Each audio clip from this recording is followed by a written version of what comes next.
Hello and welcome back to the Alnwick Castle podcast. I'm Daniel Watkins. And I'm Deborah Beecroft. And on today's episode, we've been looking back at one of the most popular TV programmes to be filmed at Alnwick Castle, Downton Abbey. 10 years ago this summer, the cast and crew of Downton spent 2 weeks filming for the 2014 Christmas special, in which Lord Grantham and his family travelled to Brancaster Castle, the home of the Marquis of Hexham, for a holiday alongside Lady Rose's new in-laws. Brancaster made a second appearance the following year for a story focusing on Lady Edith, in what would be the final episode of the show before it moved to the big screen in 2018.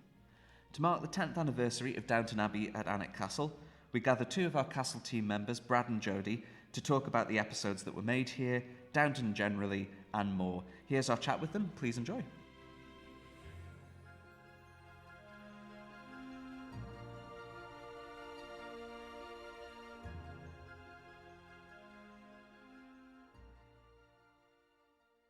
Hi, Brad and Jody. Welcome back. Hello. Hello, thank you for having us. Yes. Yes, are you both well?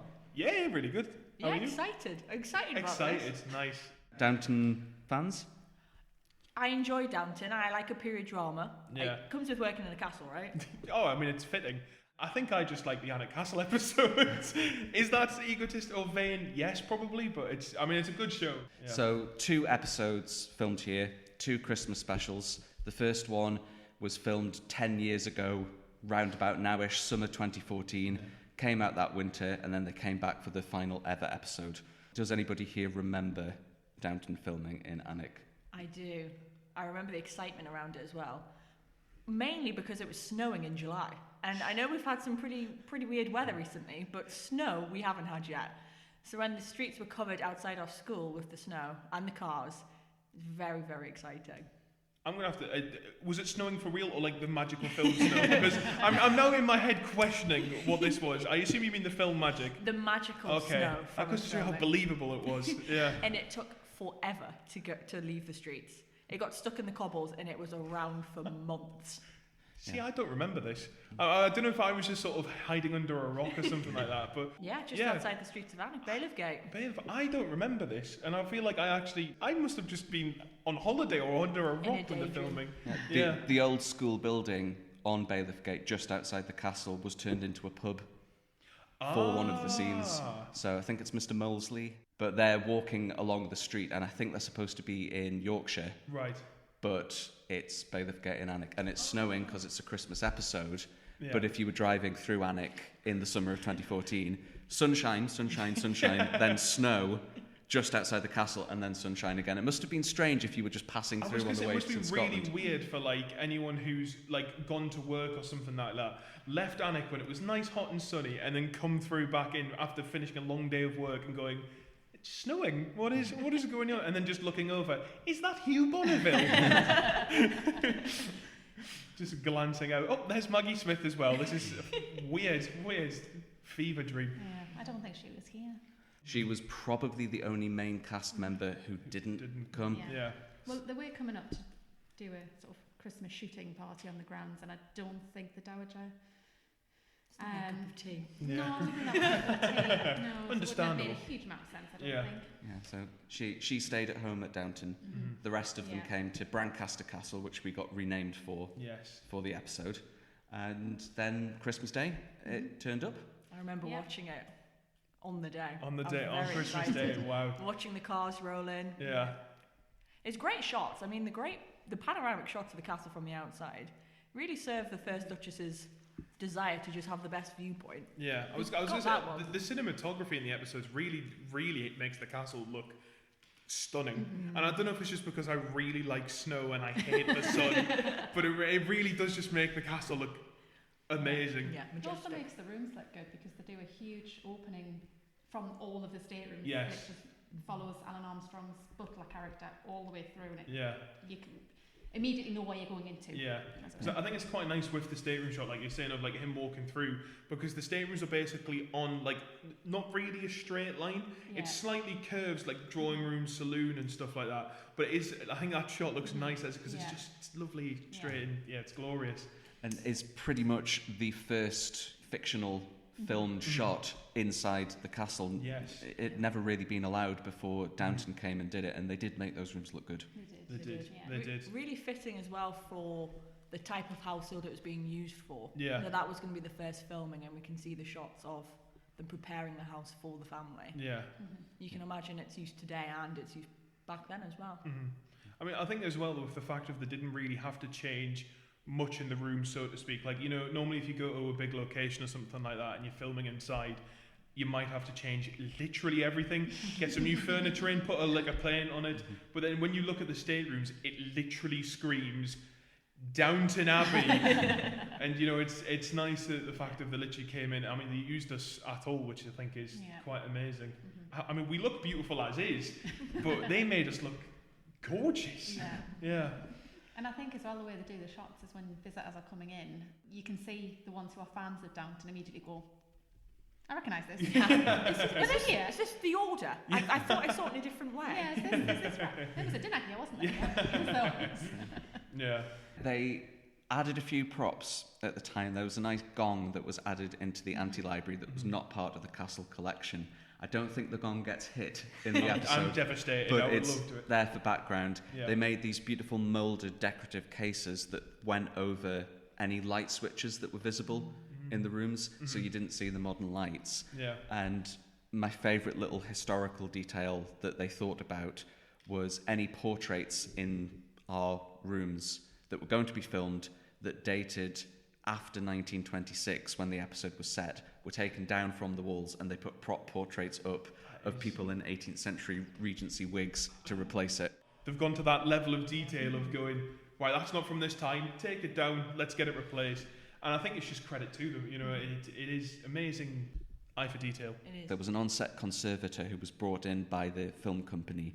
She came back again when Transformers filmed and was there with the role of making sure that nothing within the collection or within the historic fabrics was moved without authorization, was protected properly as well. But the Downton crew had spent 6 years working in another historic house, the name of which I've completely gone blank on. Highclere. Highclere. That's the one. So they'd been at Highclere for 6 years, so they kind of knew what the environment was going to be. But I think the change of scenery, you can see there's a bit of excitement in the fact that they're somewhere else, which plays into what the characters are doing, which we should say at this point, spoilers for a 10-year-old episode of Downton Abbey. I don't.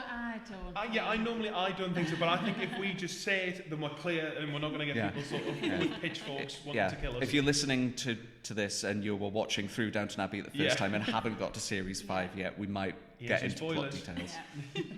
Because there's quite a bit of plot that happens. It's quite Main dialogue here. Especially in the more so the second episode that we're here, it's very much a moves the plot. Because this is Lady Edith's, the end of her story. Meeting Lord Hexham, or the Marquis of Hexham. Marcus. Not at the time. Not at the time. Oh, here we go.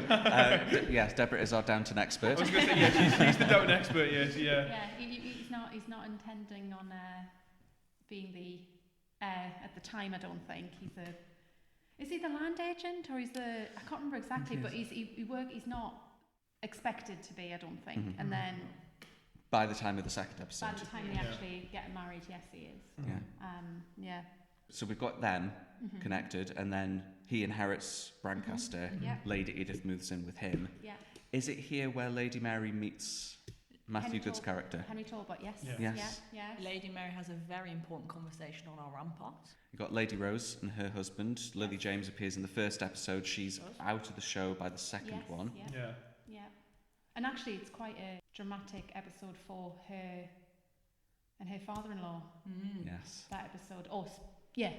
Father-in-law, they are married at that point. There's a bit of drama there. That's Lord Sinderby. Lord Sinderby, played by James Faulkner, who's played similar characters in Game of Thrones and that sort of thing. Very grumpy. Don't want to get on the wrong side of him.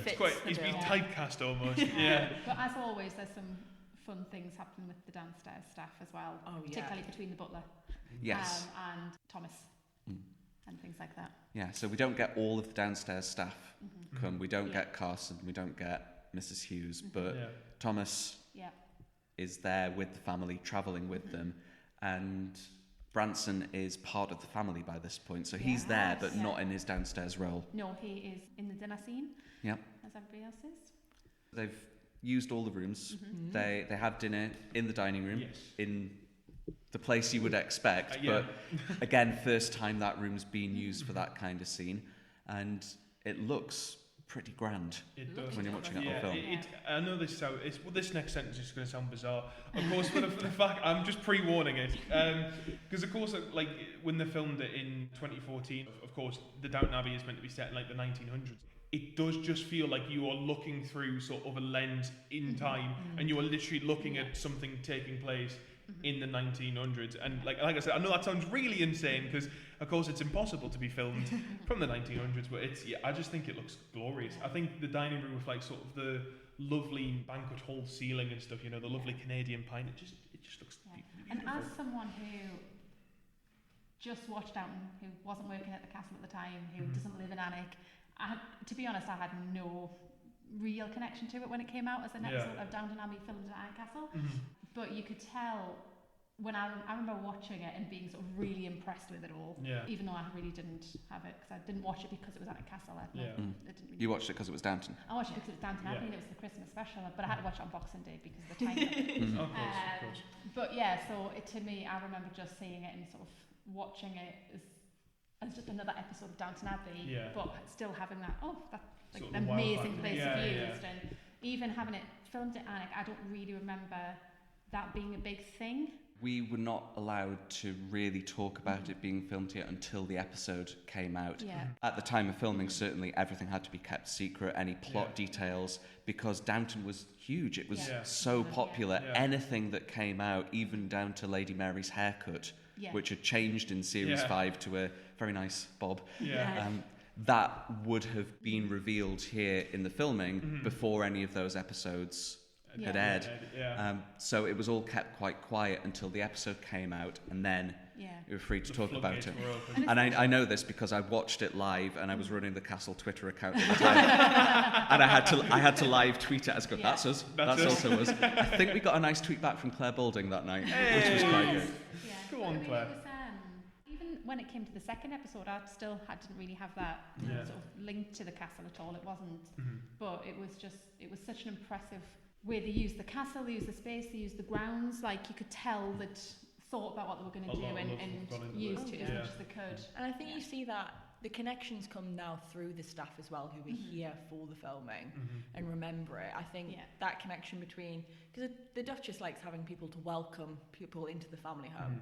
So having staff that are either extras in filming or who are here and remember the filming and the crews being here, it's a really nice addition that kind of draws all the different parts of the history together.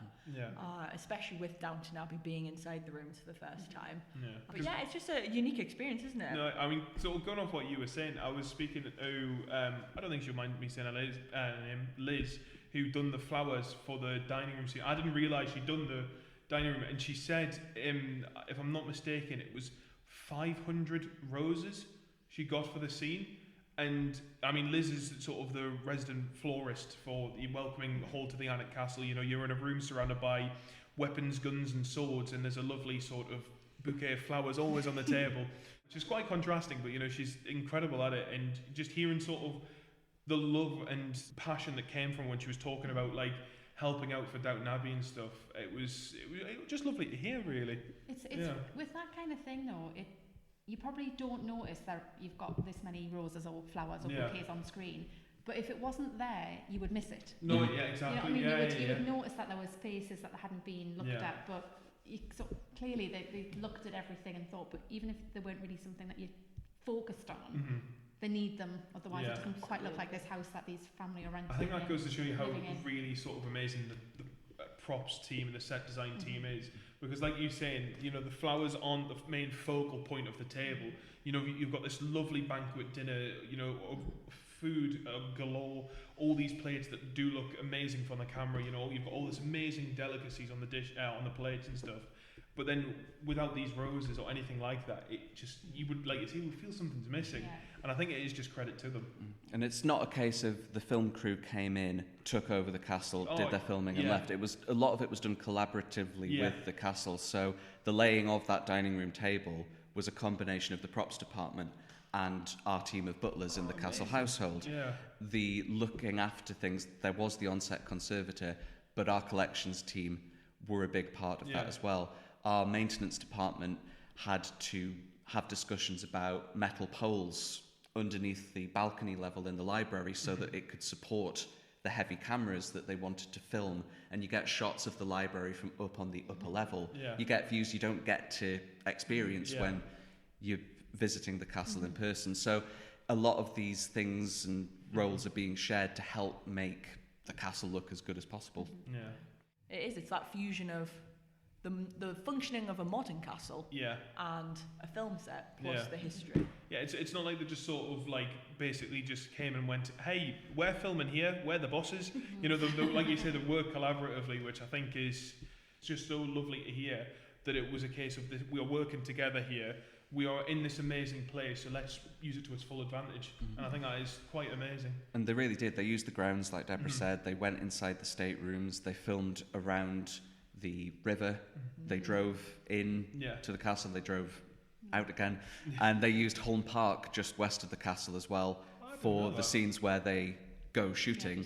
They used the parkland and had a lunch scene set within Holm Priory, one of the old monasteries inside the park. So they really took advantage of being in the area. Beamish in County Durham was used for certain scenes in the same episodes while they were up in the northeast. It worked. Bow Alley in Alnwick, Bailiff Gate just outside the castle. So, am I right that the Barbican is the prison? Yes. Like, yes. As I think that's the only part I seem to faintly remember, because I think I must have been in school or something. I remember just coming out and seeing a sign which said prison or like police station or something like that, and I just remember being so perplexed of thinking, is the castle now a prison? And of course, because Downton Abbey was very hush, and there was no one about on the front apart from this sign. And I remember just sort of standing there before my geography lesson, just going, "Is that a prison now? Like, what's happening here?" Yeah. Movie magic. Magic. There it is. The Barbican was the way into York Prison. We had a sign that said HMP Prison York. But once you go through the Barbican, the prison itself was somewhere else. That's movie magic. It's Mary going to visit Anna, isn't it? Yes, Mary's going to visit. Yeah. So she's in prison at the time. Anna's in prison. Lady Mary's going to visit her. I couldn't remember which series was Anna in prison, which was Mr. Bates in prison. What did they do? I think both involved a murder at some point. I think one involved Bates' wife, and then one involved a member of the staff who attacked Anna. I think. All happy stories. Not just a pretty castle. Complex. We are a prison. Maybe we should go back to the pretty stuff. That's the sort of thing that people seem to watch Downton for. It was the grand 1920s thing, but it's the downstairs stuff that people tended to be more invested in.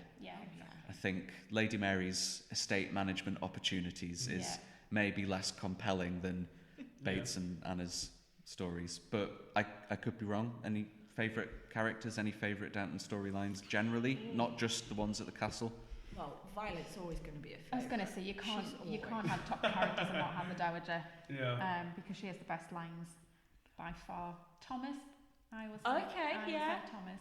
He had the best, I think, sort of arc from who he was at the beginning to who he is in the last film that has since been used. But I think we, across the board, Hugh Bonneville is a favourite of mine. So the Earl is always going to reside with a place in my heart. And if you weren't devastated about Matthew on, again, a Christmas Day special, which I watched on Boxing Day,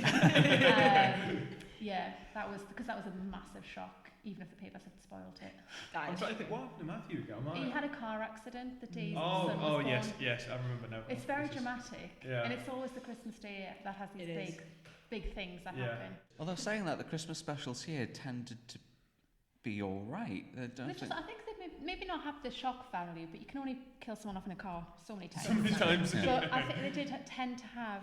Obviously, one was the last episode anyway, but the one before that, it might not have been like as big, but there was a few shocking bits in it to kind of build up, I suppose, for the next series, because that was usually the sort of coming into next year. Because this is a show that does a lot with a shock twist and turn. It starts off with the Titanic, and kind of gets more dramatic from there. You can tell. I mean, the first series is the first episode is the Titanic, and the very last scene is wars declared with Germany from 1914, and then the first episode of the second series opens up at the trenches. So They didn't shy away from things, but... No, and I think that's really useful, and I find that quite an interesting period of history regardless, but being able to situate a plot and people and lives within that period, I find that a really interesting thing to do, because I think it's a lot of, like you're saying about the buy into characters, if you can buy into people's lives and their stories, you can find its place in history to know, oh, actually, you know, we hear about these things and we're taught about these things, but this was an existence of people and they actually did live through all of these events. And there, I mean, there were some such big world events at that time, and sort of big change as well, because again, it's one of those, the first episode begins with Bates coming into Downton and he's travelling on, you're seeing sort of the telegraph poles, and then by the episode's filmed here, they've got cars and they use it and they react to it, and some of my favourite ones are when some of the characters really don't like the new changes. So again, thinking of Violet, thinking of Mrs. Patmore when she's terrified of the new cooking situation she's got to deal with. Yeah, there's a lot to It's quite nice to see, like, it's sort of about the cooking situation. It's sort of funny. It's because technology advancements for them, the writing and the handling of that, I always found quite entertaining. Yeah, I remember an episode where Anna's trying curling irons. Yes. So she's trying it on herself to give to Lady Mary and Lady Edith and things like that. Like it has these new advances. It's a period drama, but it's not a period drama in the same way as something set in the Victorian period or the Tudor period is. It does have getting into more modern points of it. And it's that I think we've all had a conversation with probably an older relative or a parent or a friend about new technologies and about trying to introduce these new things. So the concept of it is not so foreign after all. Yeah. It's got that relatability to it. And you saw it here at the castle while Downton was airing. People were a lot more interested and getting a lot more interested in the below stairs staff. Around the time of the first episode being filmed here, we'd opened a Life Below Stairs corridor with photos of the staff from 1908, depictions of their wages for that year. And there were people with connections and people who had relatives who'd worked in these things, and they'd started to look into it. And part of that was because of Downton and connecting, particularly with the downstairs staff. I think majority of people would probably more see themselves as Downton.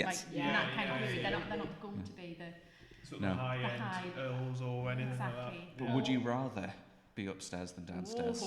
Based on the level of dramas in their lives. I'm gonna be honest. I'm saying upstairs because I just want to be frank, because I feel like there's going to be conversation of like debate between the three of you.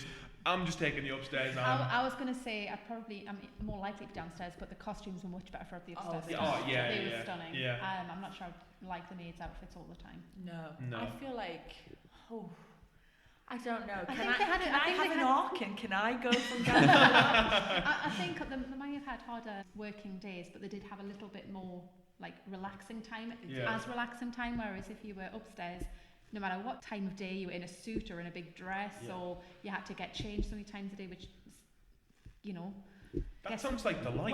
But in the downstairs, they've got someone on the piano, they've got the papers, they can have a cup of tea, they're kind of lounging around, which you don't get to do upstairs. And I would enjoy being in the saloon though. The idea of having a dance or being able, I always imagine having a dance in the upper guard chamber. The thought of being able to stand around the piano in the saloon. Have a bit of I can just see because when you walk into the rooms themselves, because of the way the light glows off the silks on the wall, you can just imagine this really intimate dinner party scene, some after dinner. Well, I was going to say if you went down and you'd be dancing in the library. Yes, you will. Yeah, there it is. With the it's not a piano, is it? It's the record player. Yes, it is. Yeah, see how times change. The dance scene in the library also looks exceptional. Like because you mentioned it before, like the camera angles and stuff. Because when you're a visitor, you don't normally get to see it sort of from a bird's eye. It's not sort of bird's eye. Looking down and stuff. I just think it looks. It's once again glorious. But you mentioned the costumes. The level of detail on these costumes in Downton is really, really impressive. And for a couple of years after the filming happened, we did have costumes on display in the drawing room. Some of Lady Rose's dresses, some of Lady Edith's, some of Lady Mary's. A lot of them had been sourced from vintage shops, and they'd been restored and recreated back to their originals. And it gives you a new appreciation watching those episodes. There's just the sheer amount of costumes, and like you were saying, Deborah, the the time period from 1910s to end of the 1920s by the end of the second film. There's been a lot of changes in fashion, and the costume department's got to keep up with all of these. Yeah, I mean, they do. And actually, there's a couple of storylines which make a point of this, because again, in the first series, Lady Sybil wears trousers. She does. Yeah. And then she gets a haircut, and then Emira gets a haircut, and it's very different. I do like the idea of a hat, though. There are some incredible hats in Downton Abbey. They do. That's the Dowager Countess again. She comes in for a hat. I just feel there's a part of me that innately relates to her. Yeah. I can just feel myself as I get older kind of turning into a Violet, or kind of, as much as she's terrifying, I think there's a part of you can't respect it. She's terrifying in a good way. Like, you want to be like her. You do, and some of my favourite scenes are when it's her and it's someone that you like. It's not one of the grandchildren or her son. It's when she's with Matthew, or when she's with Tom Branson, or she has a couple of. I mean, I always love her and Isabel, but when it's the ones that they're terrified of her, and actually what she's doing is quite a nice thing. She just says it in a very scary, negative way. I also think that's down to the acting as well. Yeah, I always think the acting in Downton Abbey, because I think, of course, for the people who are in the upstairs bit, to act, I don't know, pompous? Is that the right word to describe? That is fair enough. I was going to say, what word would you describe? I maybe I'm thinking of pompous. Reserved. Yeah. But then again, it's not all the time. No, when they're with each other, it's more when they have these big sort of scenes with outsiders, but when they're in the family scenes, they still have that kind of sniping back and forward and stuff like that. It's the same with the downstairs staff. When they're relaxed, they're a different character almost to when they're on. Mr. Carson in the dining room isn't that different to Mr. Carson everywhere else. No. But for other characters, when they're serving at table, they're taking on a different demeanour to when you just see them being themselves. Yeah. Speaking about when you mentioned about favourite scenes or favourite parts of the film, the film with Mr. Molesley when he's serving is one of my favourite things I think I've ever seen. It made me laugh so much when he's serving on the royal family and their visit. I think there's something that just speaks. It's something so inherently British about Downton. Yes. And I think it can speak to a lot of people in a lot of different ways. But kind of that British sort of, people talk about like the politeness, or like the stiff upper lip. The stiff upper lip. Like, you can see all of these come out, and you can see in the biting humour and things like that. And just the way the scenarios play out, it is, you can't help but think you'd react in the same way, or go, oh, that's a very, not stereotypical, but that's a very British reaction, some people would say. Yeah. It's funny because at Downton, again, it's a period drama, but it's not as sort of modernised like some of the more recent period dramas have been, which are a bit more relaxed, using modern language and stuff. And it's definitely using language of the early 1900s. But I do think there's something modern to it. There is. It doesn't have that kind of stiffness that period dramas of the past had. Yeah. It felt that it was made. It's accessible. It's accessible. It's not they're not trying to make it so it's not a warm place to go, and the language might not be entirely 21st century, but it's not so far away that you can't feel connected to it. Yeah. I find it really interesting because one of my friends from university, she has French grandparents, and she was staying with them over Easter, and she said to me, my grandparents have been really excited because I told them where you worked and they recognised it from Downton Abbey. So Downton extends so much further from whatever British connectedness we may feel to it, as that being a national history. It extends so much further in the engagement people have with it from everywhere across the world. It's really exciting to see, and they were so excited to know that we were Brancaster Castle. They wanted to rewatch the episode. So my mind's very. I've got something very similar. I've got a friend who lives in America, and I mean, of course, the first thing, not to dwell too much into it, she was like, "Oh, Harry Potter was filmed there." Of course, that's the first thing that most people do. But then I started listing the stuff, and then they had, like, where she lives in America must have this sort of, I don't want to use the word cult following, but like a big following of Downton Abbey. And then she started telling all her friends and stuff. I was like, this is, like you say, worldwide, and it's so amazing to hear that massive Brancaster Castle is famous worldwide. You know, it's brilliant. Yeah, no, it was seen around the world, as were we. We made a very brief appearance in the first film, As you told me the other day, because I didn't know this. Yeah, it's one little scene just to establish where Lady Edith is at the start of the story. Yes. Now the difference is when the film came out, I was working here, Yeah. so I was like, oh, that's Alnwick Castle, and that's pretty much And the then length of that's time she was done. Yeah, she drove past the castle, and then that's it. Yeah. But still, we are in Well, it. We are in it. We We're in are in it. it. Yep. We That's are what then counts. one of their main scenes as well, one of their main stills for the film. Yeah, it was featured in the trailer. Even the brief 30-second trailers used that shot as one of the the big Yeah. selling points. Yeah. The third film coming out next year, so that means Downton Mania, Downton Fever Yeah. might Downton- catch again. Yeah. I think it will. I think, Yeah. especially with it being accessible on streaming sites and things Yeah. now, Yeah. being able to kind of reinvest yourself in it. Yeah. I'm one of those people. I enjoy when I know something's coming out. You'll sort of binge. I want to Go rewatch. back. Yeah, I'm going yeah, to start that's again, fair. and I'm going to have Yeah. it all fresh in my mind. Yeah. So I'm going to be there for a The while. first thing I did when I found out what date it was coming out was text my mother and say, keep it free, please. Any closing Downton thoughts? There should be more. There should There should be more. Yeah. You would have more Downton. Oh yeah, I think it's it's something, and it's not just Downton itself, but that kind of program I really enjoy, and it was such a staple of that autumn. Yes, when it was. once you kind of, it's dark. What do you want to do? You want to watch something on a Sunday night. Yeah. Downton filled that gap, Cozy. and it kind of there's nothing really like it now. Mm-hmm. So would you want more movies, or do you want to go back to the television format? I don't mind. As long as there's more Downton, I don't care. I think at a certain point you can only go so far with Yeah. it because Yeah. of that kind of lifestyle with the very much upstairs and downstairs. Yeah. But it's such a good show, No, and that's fair. it's got such good characters and such a huge cast that can change out, especially Yeah. with the downstairs stuff. There was at least one change every series. Mhm. You can do a lot to it. I want spin-offs of characters. Yeah. I want to know their lives. Yeah. I want to see the backstories, how we've ended up to modern day, their modern day Downton Downton. Cinematic Maybe Universe. we'll go backwards. I want to go backwards. I want to Maybe see we'll their lives up until Yeah. that point. I want to see the dynamics prior. You see, I'd go for a time jump forwards Would and have you? the characters who are kids in the current timeline Yes. see what's happened to them in the 1940s and Yeah. going Yeah. into the Very 50s. interesting. I think there's Again, a lot, it's a different world. Yeah, I think I was going to say, like, going off at the aging up of characters, and then, like you say, in the 1940s, there's a lot to Yeah. be said Yeah. there, and then because it then still wouldn't lose the charm of being Downton Abbey, because of course you don't want to go too far into. So I don't want to say modern history, but like Well, yeah, I mean, it was there was a big change Yeah. with that kind of lifestyle, and I think, it might be interesting to see how they deal with it. Mhm.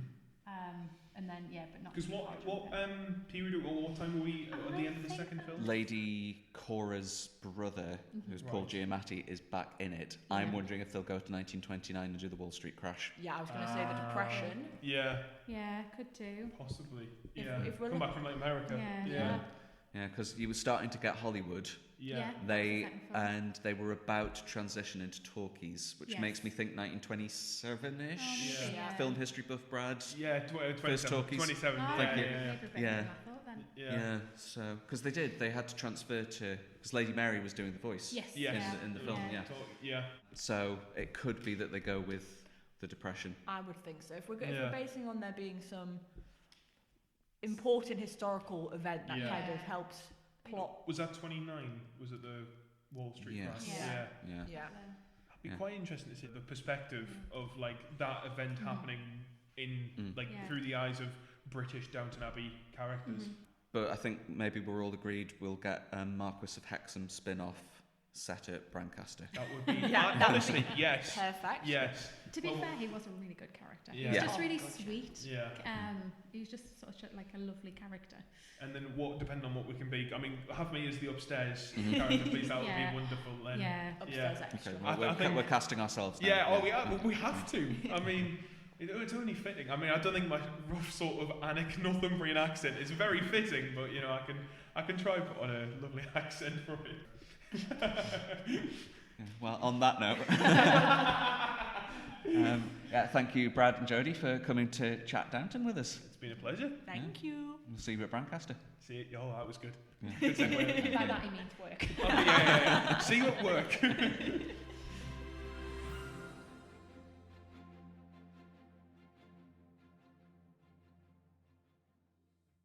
If you'd you'd like to hear more about Downton Abbey at Alnwick Castle, join one of our daily Alnwick on location film tours around the grounds to see where filming took place. You might even meet Brad as your guide.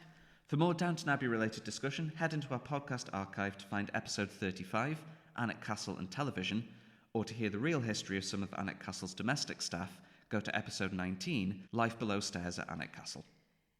We'll be back with another episode of the podcast in 2 weeks' time. Until then, I've been Deborah. And I've been Daniel. Thank you very much for listening, and goodbye. Bye.